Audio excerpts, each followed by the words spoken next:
Bonjour à toutes et à tous, il est 9 heures heure de l'ordinateur, le temps de faire l'introduction de ce webinaire et nous espérons que d'autres participants et participantes se connecteront à ce webinaire sur la thématique Le web s'impose. Comme on l'a évoqué, on sera sur un webinaire qui va durer 30 minutes, découpé en deux parties. Une première partie de 20 minutes de la présentation et 10 minutes pour répondre à toutes vos questions et y apporter des réponses. N'hésitez pas à poser toutes celles-ci Via le module de chat. via le module de chat. Alors, pour information, on a désactivé vos micros et on a désactivé vos caméras. Vous ne pourrez pas vous montrer, même si on serait ravis de pouvoir faire véritablement un grand débat sur cette thématique-là en 30 minutes. Alors, pour nous présenter. Donc, bonjour, je suis Charlotte Lenette, je suis directrice associée de Meditup et j'ai particulièrement en charge les aspects de production et les aspects opérationnels. Et donc, je suis Ronan Lequéré, co-dirigeant avec Charlotte de Meditup, plus spécifiquement en charge des aspects commerciaux, administratifs, financiers et marketing. Merci d'être encore une fois présent parmi nous. Donc, on va parler de la thématique Le web s'impose. N'hésitez pas à poser toutes vos questions via le module de chat et nous y répondrons en fin de présentation. Alors, ça n'aura échappé à personne que depuis mars 2020, quasiment un an désormais, la pandémie Covid a entraîné la disparition de toute forme de réunion présentielle et que la visioconférence, les webinaires, les e-congrès, bref, toutes les alternatives digitales se sont mises en œuvre, se sont déployées, se sont démocratisées. Et il est vrai que pour pouvoir communiquer auprès des professionnels de santé, on a eu recours à deux formats, le webinaire et le e-congrès. Le webinaire, c'est la solution qui s'est mise en œuvre très très rapidement, quasiment dès le début du premier confinement. Ça a été une solution qui a été mise en œuvre parce que c'était une solution qui pouvait être mise en œuvre très facilement, très rapidement avec les différentes solutions du marché, telles que Zoom que nous utilisons aujourd'hui, mais aussi Microsoft Teams, Webex, etc. C'était une solution qui permettait de maintenir une communication souvent très descendante avec les professionnels de santé. Et les retours d'expérience que nous, on a pu avoir de la part des médecins que nous avons interrogés, c'est qu'il y a eu une lassitude qui s'est quand même très rapidement manifestée de la part des auditeurs, mais aussi de la part des orateurs, puisque pour les orateurs, réaliser un webinaire, c'est un exercice complexe et ça n'échappera à personne qu'actuellement, nous sommes en train de faire un monologue face à un écran et que, en tant qu'orateur, on n'a pas véritablement d'interaction directe avec vous, utilisateurs, à partir du moment où on n'a pas de retour de débat, on n'a pas de questions en direct par la voix, par la parole, et que tout se manifeste par un module de chat. Et qu'en tant qu'orateur, c'est très compliqué d'être à la fois en train d'expliquer les propos, de présenter une thématique et de regarder le module de chat sur lequel des questions fusent potentiellement en même temps, tout en maintenant sa concentration.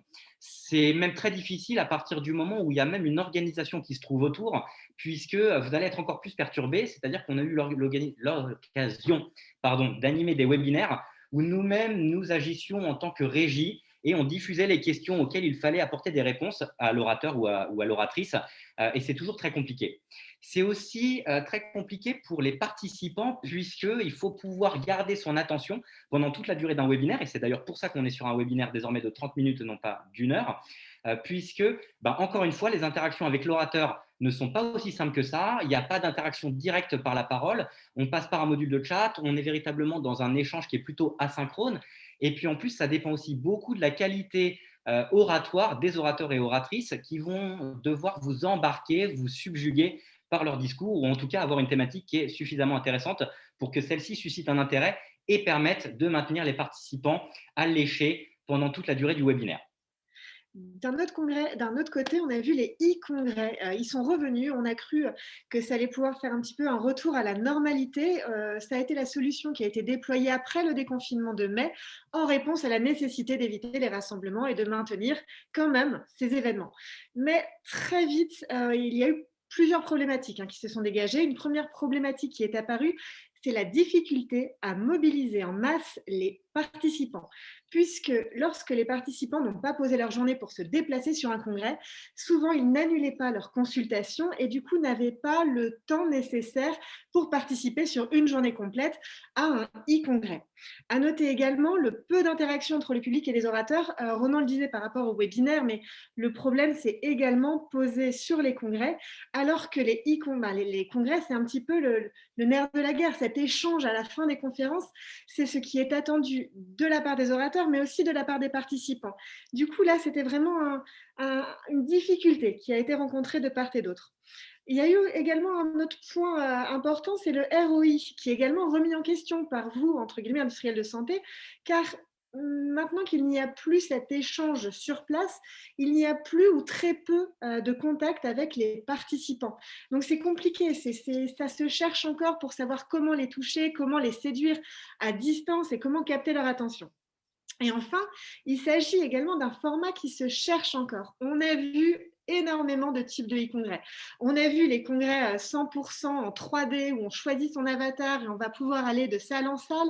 On a vu également ce full vidéo, donc c'est-à-dire qu'on avait exactement le même type de congrès, mais simplement c'était filmé et on le voyait, on pouvait le voir pendant toute une journée.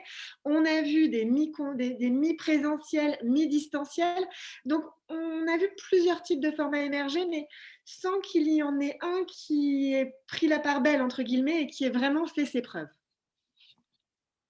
Alors, pour pouvoir appuyer aussi ce webinaire et puis pour pouvoir justifier aussi tous les propos qu'on vous évoque, nous avons interviewé le docteur Mathieu Gaudin, qui est cardiologue interventionnel, qui a eu l'occasion de participer à énormément de e-congrès, autant en tant que participant qu'aussi bien en tant qu'orateur et aussi en tant que membre du groupe de réflexion sur la cardiologie interventionnelle, le GRCI, en tant que membre du comité d'organisation du e-congrès du GRCI qui s'est tenu en décembre dernier.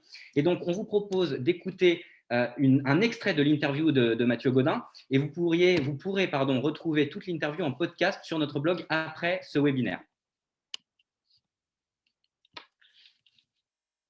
Pendant la crise l'année dernière, mars-avril, des webinars où on avait des petites réunions, des espèces de Zoom avec des spécialistes qu'on pouvait écouter ou parfois on pouvait intervenir. Mais au bout d'un moment, on s'est fatigué de ces webinars. On a essayé, dès que ça a pu, de refaire des congrès. Ces congrès présentiels, on a essayé de les transcrire sur la vidéo. Et finalement, ça a été souvent un peu difficile, tant pour les orateurs qui étaient devant leur caméra à essayer de faire un PowerPoint et de parler avec personne en face, ou très peu de retour, qu'à mon sens en tant que participant, puisque en fait, une présentation standard que vous faites d'habitude devant une salle, ça ne passe pas du tout derrière un écran. Vous avez très vite perdu les gens. On a essayé de changer sur un format beaucoup plus dynamique, avec des reportages. On a eu des équipes techniques qui nous ont aidés. On a eu la collaboration de vrais professionnels, journalistes et caméramans qui nous ont permis d'avoir des reportages beaucoup plus dynamiques, avec des plans de coupe, avec des paysages derrière qui nous sortaient de nos habitudes, et un rendu qui était bien plus intéressant. En tant que participant, on n'a plus d'interaction avec les industriels puisqu'il n'y a plus de présentiel. C'est très compliqué, une exigence technique importante et par retour d'expérience, on a quand même souvent des bugs. C'est extrêmement désagréable pour l'organisateur, pour l'orateur et encore plus, je pense, pour le participant qui est derrière son écran et qui assez vite va rentrer chez lui. Il faut des contenus hyper dynamiques qui soient ciblés sur une format un peu journalistique. Alors, comme vous le voyez, l'interview dure plus de 30 minutes, donc c'est pour ça qu'on a dû vraiment très séquencer pour essayer de vous diffuser uniquement les passages que nous jugions vraiment importants et qui viennent vraiment clôturer ce contexte et qui vont amener la suite de ce webinaire. Donc, est-ce que le Web Symposium ne serait pas l'alternative digitale de référence? Et donc, on va voir vraiment qu'est-ce qu'on entend aussi par Web Symposium, puisqu'on sait que plusieurs définitions peuvent apparaître. Alors, pour nous, le Web Symposium est véritablement le format qui allie les bénéfices du webinaire ainsi que toutes les conférences d'un e-congrès. Pourquoi? Parce que forcément, on est sur un format symposium. Donc, à partir du moment où on est sur un format symposium, on a des intervenants qui sont experts dans leur domaine, dans leur spécialité médicale et qui viennent apporter une légitimité, une crédibilité médicale aux propos, à la thématique, à l'événement. C'est aussi un format qui favorise énormément d'interactivité. C'est un format qui favorise énormément d'interactivité parce que souvent, on va être sur un plateau professionnel avec d'autres experts et on va débattre d'une thématique. Et quelque part, ça permet de pallier à l'absence d'interaction avec le public puisque les experts, les orateurs qui sont réunis sur le plateau vont débattre ensemble, vont apporter des réponses à des questions soulevées par leurs confrères et collègues qui pourraient être aussi des questions que pourraient poser l'assistance et les auditeurs. Donc, en ce sens, ça favorise énormément d'interactivité.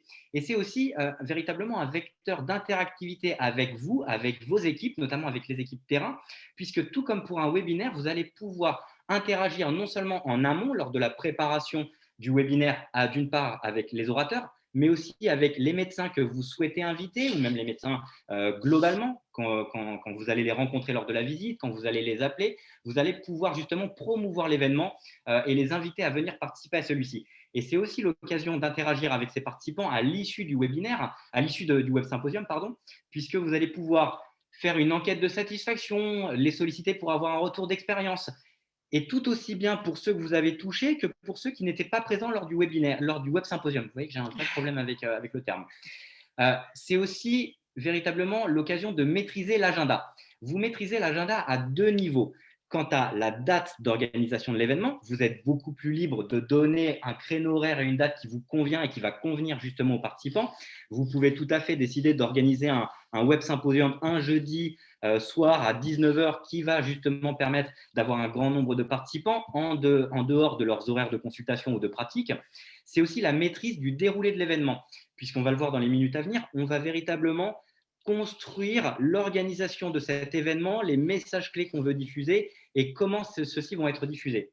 Et c'est un format qui permet aussi une exploitabilité dans le temps beaucoup plus importante. Vous allez pouvoir proposer un replay que vous allez proposer soit en un seul bloc, soit que vous allez découper en différentes scènes pour pouvoir justement mettre en avant certains points thématiques et dont vous allez pouvoir faire la promotion. Promotion sur les réseaux sociaux, promotion via la mise à disposition sur les tablettes ou les ordinateurs de vos équipes terrain et qui vont pouvoir les diffuser, promotion en réutilisant ce contenu web symposium sur votre site internet. Voilà, une multitude de relais de diffusion. Et c'est aussi l'occasion de pouvoir produire des contenus supplémentaires. Autour d'un web symposium, vous allez pouvoir produire des contenus snackable, donc des contenus qui vont véritablement être très courts, qui vont faire un point de focus comme une infographie, une checklist, etc. sur une des thématiques qui a été abordée pendant le web symposium. Mais c'est aussi l'occasion de pouvoir réaliser des interviews de vos experts, étant donné qu'ils sont présents sur le plateau et que vous avez des moyens techniques, donc de pouvoir avoir des formats qui sont réexploitables en plus de celui du web symposium. Et maintenant, ce qu'on va vous proposer, c'est un format alternatif de Web Symposium. On veut que vous oubliez tout ce qui a été fait jusque-là et que vraiment vous soyez complètement neutre pour écouter du coup notre recommandation. Alors, pour nous, le format du web symposium actuel, et ça s'appuie notamment sur les propos qu'on a pu recueillir auprès des professionnels de santé, c'est un format qu'on apparente à C'est dans l'air. Vous allez comprendre pourquoi on évoque C'est dans l'air, cette émission emblématique qui réunit plusieurs intervenants. Alors déjà, il faut que vous soyez sur un format de 60 minutes maximum, sur un événement en live vidéo qui est effectué à distance pour pouvoir conserver l'attention de vos participants. Il ne faut pas dépasser ce format d'une heure. Et dans une heure, vous allez voir qu'il y a beaucoup de choses à évoquer et à intégrer.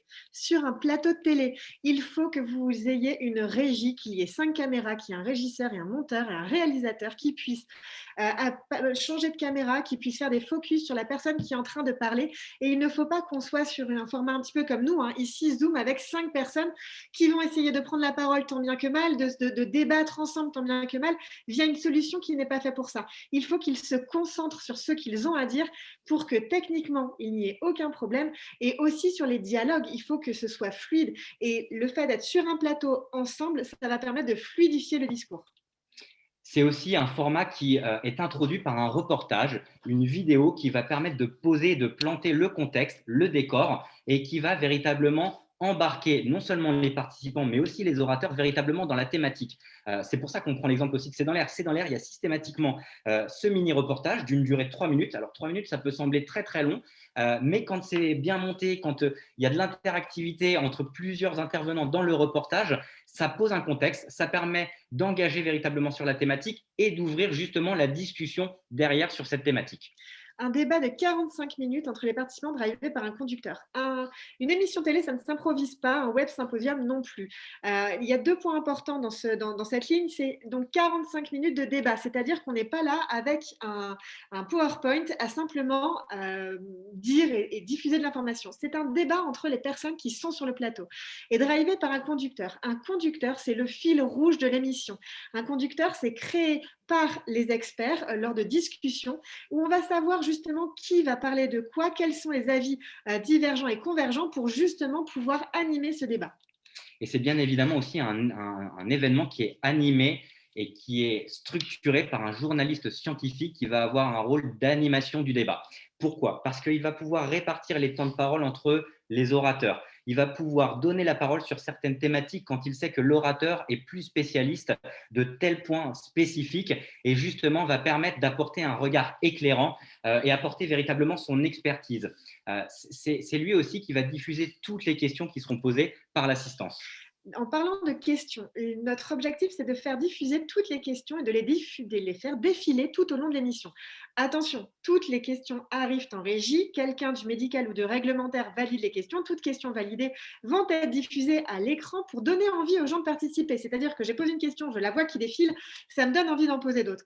Par contre, bien sûr, une fois encore, le réglementaire ou le médical va choisir les questions qui vont être posées par le journaliste au conférencier, puisqu'il faut bien sûr que tout soit validé, on le sait bien.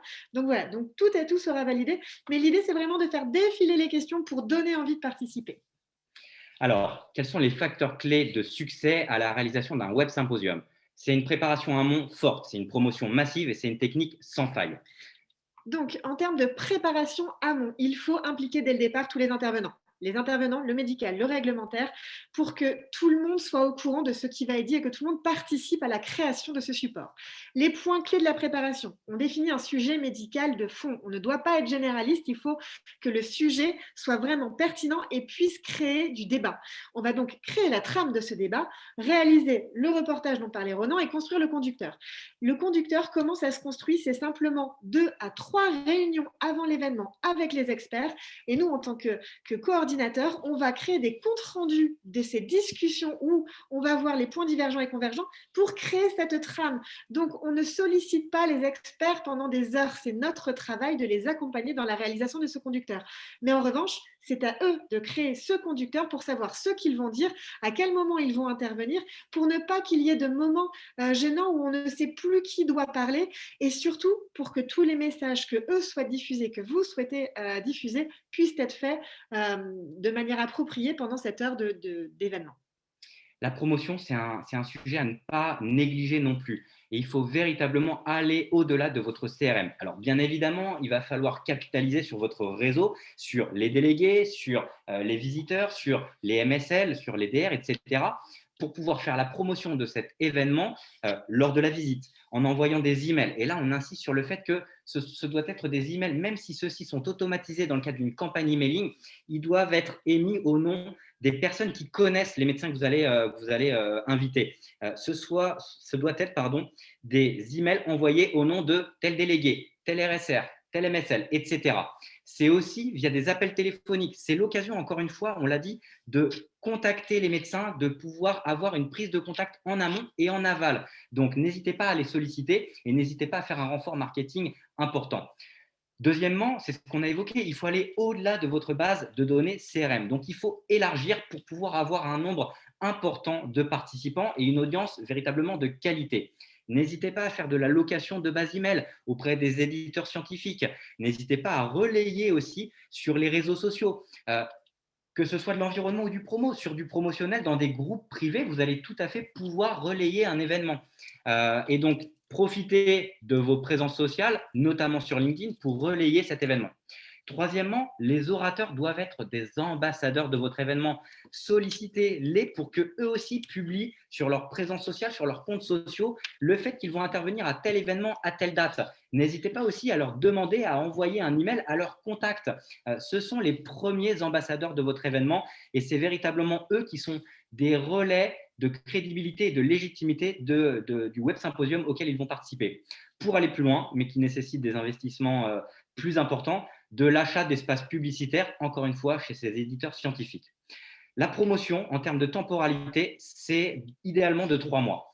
2 mois avant l'événement, vous allez envoyer un premier email, une première communication save the date, qui va permettre de bloquer soit la date dans l'agenda des médecins, de commencer à évoquer une thématique, même si celle-ci n'est pas encore complètement définie, mais qui va aussi commencer à susciter leur intérêt, à ouvrir des signaux dans leur esprit. À partir de M-1 avant l'événement et pendant toutes les semaines qui vont suivre ce mois, vous allez envoyer des communications email pour pouvoir envoyer les invitations jusqu'à J-7 où on va être sur un dernier email d'invitation auprès des personnes qui ne se sont pas encore inscrites et auprès desquelles, pour les inscrits, on va faire un reminder concernant l'événement à J-7, à J-3 et à J-1. Et dès le lendemain de l'événement, vous allez pouvoir justement de nouveau ressolliciter d'une part les participants pour avoir leur retour de satisfaction, leur retour d'expérience. C'est encore une fois l'occasion de pouvoir prendre contact avec eux pour pouvoir aller les rencontrer, pour avoir un échange téléphonique, éventuellement par email lorsque vous ne réussissez pas à les avoir en direct. Mais c'est aussi l'occasion de pouvoir contacter les personnes qui n'ont pas participé et qui s'étaient inscrites d'une part. Et c'est encore une fois aussi l'occasion de pouvoir solliciter ceux qui ne se sont pas inscrits pour pouvoir leur présenter justement le retour de satisfaction, le retour d'expérience des personnes qui ont participé. Et en gros, vous avez 1 mois après l'événement, parce qu'au-delà d'un mois, les gens sont concentrés sur une autre activité et vous ne pouvez plus véritablement travailler sur ce webinaire, sauf à mettre à disposition des contenus qui vont rappeler celui-ci. Pour finir, une réalisation irréprochable, tout ce qu'on veut vous dire ici, c'est qu'il est important sur un événement de ce type-là de passer avec des moyens techniques de pointe, tout simplement une régie. C'est-à-dire qu'il faut un plateau, il faut plusieurs caméras, plusieurs angles, il faut la régie, l'éclairage, la maquilleuse, la bande passante pour être sûr qu'il n'y ait pas de soucis en termes de diffusion de vidéos, par exemple. Donc, il faut un plateau télé qui va vraiment gérer tout ça. Ça peut faire peur, entre guillemets, mais en termes de montants, on ne va pas être sur des montants qui sont beaucoup plus chers que d'autres solutions. C'est vraiment quelque chose qui, au vu de la qualité du rendu, va vraiment rentrer dans vos coûts. Alors, question-réponse, on a une question sur le module de chat. Ah non, pardon, excusez-moi, on n'a pas tout à fait fini. Comment est-ce qu'on peut vous accompagner sur le recrutement et la contractualisation avec les experts intervenants, sur toute la gestion de ce board d'experts intervenants et la rédaction du conducteur, sur la conception et la réalisation du reportage, mais aussi sur la coordination des intervenants sur le plateau en tant qu'assistant régie et bien évidemment sur la promotion amont et aval. Alors, le budget, pour un budget tout intégré hors rémunération des experts, il faut compter approximativement 25 000 €. Moi, ce qui m'intéresse, c'est la question qui est juste au-dessus concernant le réglementaire. Ça ne passe pas avec le consentement obligatoire. Je veux bien que vous précisiez votre question, Sébastien, ça serait vraiment génial, puisque pour nous, alors, puisqu'on a évoqué plusieurs sujets, donc si on parle sur la promotion, sur les réseaux sociaux de l'événement qui est promotionnel dans des groupes privés où on sait exactement qui est dans ce groupe privé, des professionnels de santé, bien évidemment avec un dépôt préalable à NSM, vous pouvez le faire. Concernant les adresses, les envois d'email, alors dans votre CRM, bien évidemment, quand le consentement a été validé, vous pouvez le renvoyer. S'il n'y a pas de consentement, non, vous ne pouvez pas le faire. Et si c'est de la location de base email chez les éditeurs scientifiques ont eu le consentement. Sinon, eux-mêmes ne peuvent pas se permettre d'envoyer ces éléments. Pour la promotion des délégués MSL, d'accord. Donc, c'est la promotion via les emails. Alors, sur un événement promotionnel, sans consentement, encore une fois, vous ne pourrez pas le faire. À partir du moment où ça a été déposé, vous pouvez effectuer cette promotion par email. Donc, ça rajoute effectivement du planning. Voilà, n'hésitez pas peut-être à compléter, oui, sur du produit, on est d'accord. Un Web Sympo environnement, vous aurez beaucoup plus de facilité, vous le savez tous encore mieux que nous sur ces aspects-là. Du promotionnel, ça impactera forcément le planning. On sera obligé de passer par un dépôt ANSM, des campagnes emailing, de la thématique et du conducteur du Web Symposium. Quel budget? On y a répondu. Les replays peuvent-ils limiter les inscriptions le jour J? Alors, je ne suis pas sûr de comprendre la réponse. Je vais essayer la question, pardon, je vais essayer d'apporter une réponse. Donc, les replays, c'est véritablement la reprise de l'événement qu'on va mettre à disposition pour être exposé ultérieurement. Petit point peut-être important aussi, c'est que par rapport justement à ce qu'on vient d'évoquer, souvent les replays, malheureusement, même quand on a organisé un conducteur, quand on a dit ce qu'on pouvait dire et surtout ce qu'on ne pouvait pas dire, et bah, lors d'un événement live, il y a toujours des choses qui sortent du chemin. Et sur le replay, déjà, on va couper les parties qu'on ne peut pas présenter parce que justement, c'est promotionnel ou que ça n'a pas été déposé. Donc ça, c'est un premier point. On peut limiter le nombre d'inscriptions sur un événement. Et d'ailleurs, pour ceux d'entre eux qui ne sont pas parmi nous aujourd'hui, hier soir, nous, on a coupé l'inscription à l'événement parce qu'on ne l'avait pas fait sur les précédents webinaires qu'on a organisés. On voyait que des participants s'inscrivaient le matin, mais que nous, on n'avait pas le temps de réagir et on les voyait s'être inscrits après l'événement. Mais donc, sur l'événement, vous pouvez tout à fait limiter les inscriptions le jour J. Vous pouvez bloquer le nombre de personnes qui vont se connecter au webinaire à partir du moment où ceux-ci n'ont pas le lien de connexion. Je ne sais pas si j'ai répondu à la question. Donc, la personne avec les initiales FA, n'hésitez pas à compléter si vous souhaitez qu'on réponde à une question plus ou pas. Si jamais vous souhaitez qu'on vous présente un conducteur, parce qu'on a pu en réaliser plusieurs, du coup, si jamais vous souhaitez qu'on vous montre un petit peu dans le détail comment ça se construit, à quoi ça ressemble et à qui et à quoi ça sert, parce que ça peut, entre guillemets, c'est juste un fichier Excel qui va permettre de dire qui dit quoi et à quel moment. C'est un support pour le journaliste pour savoir les relances, pour être timekeeper et de savoir donner la parole. Et c'est aussi un support qui sert en régie pour savoir qui va prendre la parole, donc quelle caméra je vais placer à quel endroit. Et donc, c'est vraiment un fil conducteur et un fil rouge de l'émission. Ce n'est pas quelque chose où les experts vont être en train de lire. Ce n'est pas du tout l'idée, puisque au final, c'est eux qui l'ont construit lors de discussions et lors de réunions ensemble. Donc voilà, donc si jamais à un moment vous souhaitez qu'on puisse vous montrer à quoi ça ressemble, comment cette construction se fait, n'hésitez surtout pas à nous le demander. Est-ce que si vous avez d'autres questions? Alors, n'hésitez pas, il nous reste 4 minutes. On est large, comme dirait Florence Foresti. C'est ça. On aurait pu parler plus. Ou moins vite. Ou moins vite aussi. Oui. Bon, vous voyez. Voilà. Non, tout à fait. On a eu l'occasion d'organiser effectivement des web symposiums.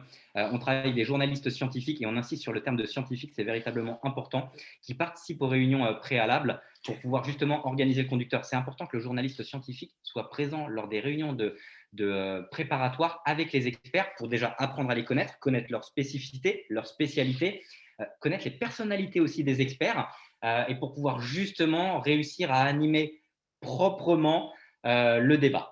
Et journaliste, non pas médecin, puisque chacun son métier. Et un journaliste, c'est son travail de savoir comment, par exemple, reprendre la parole et la rediffuser à quelqu'un d'autre sans que ce soit gênant, que ce soit fait de manière abrupte.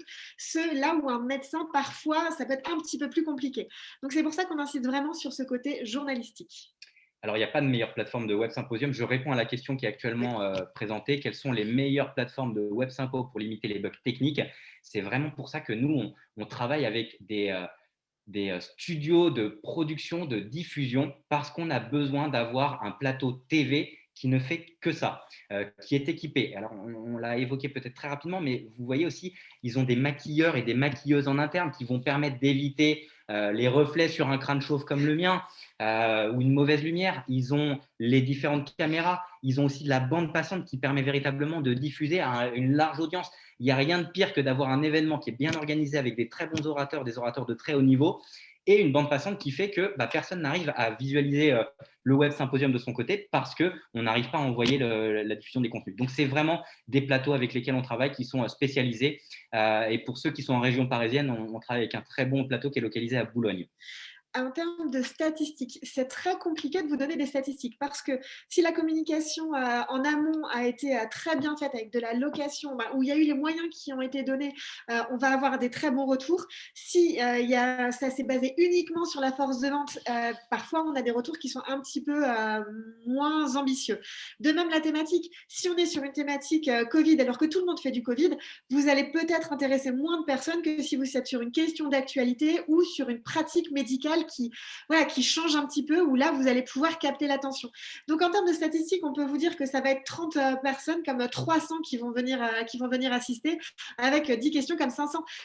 C'est très compliqué, on ne peut pas donner de statistiques. Il faudrait que vous nous disiez, voilà ma cible, voilà mes moyens et voilà mon thème. Et là, on pourrait vous dire, voilà peut-être qu'est-ce que vous pourriez espérer comme retour. Alors, on a plein de questions qui viennent de survenir à J-1 minute. Avec qui on travaille? Je vous donne 2 noms, puisqu'ils ont des compétences techniques, mais ils n'ont pas forcément les compétences journalistiques et la maîtrise des orateurs. Donc, on travaille avec Dibi, on travaille avec Vodalis notamment, et en fonction des projets, on ne va pas solliciter les mêmes. Est-ce que indiquer qu'un replay sera disponible dans la promotion augmente significativement le no-show? Alors, pas forcément, parce que vous allez le voir, vous avez participé à ce webinaire pendant 30 minutes. La plupart des personnes qui sont là sont très contentes. Elles ont consacré 30 minutes dans leur emploi du temps. Et c'est parfois, les gens ne vont pas regarder un replay ou vont regarder une partie ou vont le regarder en accéléré et ne vont pas regarder la totalité du replay. Donc, il n'y a pas forcément de rapport avec le no-show. Et d'ailleurs, nous, on le voit, on diffuse systématiquement les replays. Et alors, on les diffuse un mois après l'événement, sauf si vous nous le demandez, on vous l'enverra. Mais c'est vrai qu'on n'a pas de no-show beaucoup plus important par rapport à ça, même si les no-shows restent un point essentiel à contrôler. Par rapport au pare-feu, à la problématique, on n'a aucun problème puisqu'on n'est pas sur un logiciel. On est sur un iframe qu'on va mettre au sein d'un site internet. On peut héberger cette diffusion sur votre site institutionnel, par exemple. Donc, on n'a pas de souci du tout au niveau des pare-feux. Alors, il faut prévoir combien de temps en termes de planning? Prévoyez au moins 3 mois entre l'événement, enfin pour la préparation, excusez-moi. Pour la préparation, entre le démarrage du projet et le jour J, il faut compter au moins 3 mois. Parce qu'en 3 mois, ça permet d'absorber le risque de pouvoir avoir des réunions qui sont fonction aussi de la disponibilité des experts intervenants, qu'on n'arrive pas toujours à mobiliser à la même date, le même jour. Donc, véritablement, pensez à ça et ça permet de tout bien mettre d'équerre, notamment avec le réglementaire, avec le médical, avec les experts et de tout caler avec le studio d'enregistrement. Est-il possible d'ajouter des quiz? Oui, bien sûr, on peut ajouter des quiz, des sondages là-dessus, il n'y a aucun problème, d'où l'avantage aussi de passer avec un plateau technique. On peut même prendre des appels téléphoniques des participants pour Si pouvoir répondre à leurs questions comme à la radio. Que mettez-vous dans les 25 000 euros? Tout sauf la rémunération des experts. Votre expertise sur tous les aspects où c'est le budget total, y compris le coût du plateau? C'est bien évidemment le coût du plateau qui est intégré. Là, donc, avec la diffusion, ce sont les réunions de coordination. C'est le coût aussi du journaliste scientifique qui va faire l'animation. Point important, c'est qu'il n'y a pas la promotion effectivement dans ce budget. Et les pare-feux, on y a répondu. Quel jour et quelle heure celle qui permet? Alors, il n'y a pas de réponse franche là-dessus. On a vu des événements qui marchaient très bien de 19h à 20h, notamment pendant le premier confinement. Il y a des formats qui fonctionnent très bien de 20h à 21h. Attention toutefois. Ce qu'on peut vous dire, par contre, c'est que évitez les soirs où il y a un match de foot. Vraiment, ça, c'est du vécu. Les soirs où il y a un match de foot en face, ne faites pas un événement. Souvent, vous allez perdre du temps. Bon, en ce moment, les matchs de foot, c'est un peu réduit. Oui. Quel jour? Et on recommande quand même effectivement le jeudi 19h-20h. Voilà, c'est un premier point. Le mardi soir aussi fonctionne bien. Merci, je dois me déconnecter. Alors, merci à toutes et à tous qui étaient présents. 3 mois, ça me paraît… Alors oui, j'ai répondu. Oui, on est d'accord. Ces 3 mois sur beaucoup de web sympos sont faits sur de l'environnement parce que ça permet effectivement de pouvoir réaliser un événement qui va être structuré et cadré suffisamment tôt. Dès qu'il y a du dépôt NSM, vous rajoutez le dépôt et vous rajoutez surtout la période de 2 mois par défaut à partir de la date de fin du dépôt pour pouvoir obtenir le retour ou pas. Donc, validation tacite de la NSM. Je cherchais le terme. Du coup, ce qu'on voulait juste vous diffuser comme message, c'est que ce qui ne marche plus, c'est un orateur qui diffuse et qui parle à une audience où il n'a même pas d'échange. On veut un plateau avec 2, 3 personnes. 4, ça devient compliqué, qui discutent entre eux, qui créent du débat et qui donnent envie aux gens qui regardent de participer avec ces questions qui défilent. On voit ce qui marche à la télé, il faut essayer de reproduire pour qu'on soit séduisant et attractif dans ces nouveaux supports, pour ne pas faire ce qui a déjà été fait jusqu'à présent et se renouveler et séduire du coup l'audience, mais aussi les orateurs, parce que les orateurs, les bons, les KOL, ils sont sollicités de toutes parts par l'industrie. Si vous voulez les séduire, il faut leur dire, mais voilà ce à quoi ça va ressembler, vous serez sur un plateau, vous serez maquillés, ça va être super. Voilà. Merci à toutes et à tous. On a un petit peu débordé, on s'en excuse. Pour ceux et celles d'entre vous qui souhaitaient avoir le replay, le support, n'hésitez pas à nous envoyer un email. Vous avez mes coordonnées, je vous ai harcelé d'emails pour vous inviter, vous confirmer vos inscriptions. Charlotte est systématiquement en copie, donc n'hésitez pas pour obtenir ce replay et ce support. On vous souhaite à toutes et à tous une très belle journée qui semble moins pluvieuse que les dernières. Et on vous souhaite aussi un excellent week-end et on vous dit à très bientôt. Merci beaucoup. Bonne journée. Et n'oubliez pas l'interview de Mathieu Gaudin sur notre site, sur le blog, d'ici 7 minutes, le temps que nous publions l'article, pour être exact. Merci beaucoup. Bonne Bonne journée. journée.